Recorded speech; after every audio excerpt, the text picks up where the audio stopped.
of Mount Rushmore, the likenesses of 4 American presidents are carved in ageless granite as a memorial to America's first century and a quarter as a nation. The original concept of the memorial was that of Doane Robinson, the state historian of South Dakota. He proposed the carving of several romantic Western figures of American history.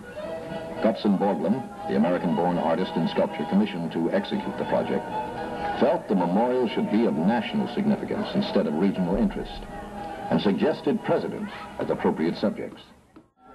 Because of inclement weather and lack of funds, 14 years were required to reveal the sculpture as we now see it. The actual time spent in construction of the memorial was 6½ years. In the early construction years, private donations supported the work. Later, however, as more funds were required, the federal government assumed the financial responsibility for the memorial. Over 400,000 tons of rock were removed from the mountain, and most of it still lies where it fell below the faces. The sculpture is approximately 1,400 feet from the visitor center and about 400 feet above the viewing terrace. The heads measure 60 feet from the chin to the top of the head. Now go ahead and record. Each nose is 20 feet long, each mouth 18 feet wide, and the eyes are 11 feet across. The sculpture is carved to the scale of men 465 feet tall. Washington represents independence, liberty, an inspired vision of the nation's future and the dignity of the presidency. Thomas Jefferson ensured that the newly formed nation should be self-governed, entrusted only to a government by the people.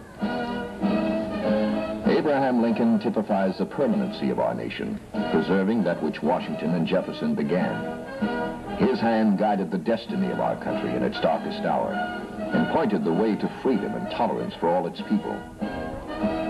To this political freedom, Theodore Roosevelt extended economic freedom.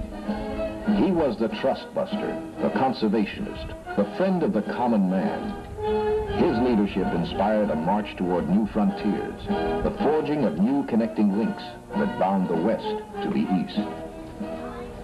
The memorial is decidedly American in its conception, in its magnitude, and in its meaning. The sculptor, with rare discernment, transmitted to the carved faces of these 4 Americans the high ideals, the calm judgment, the resolute courage that are the qualities of great statesmen.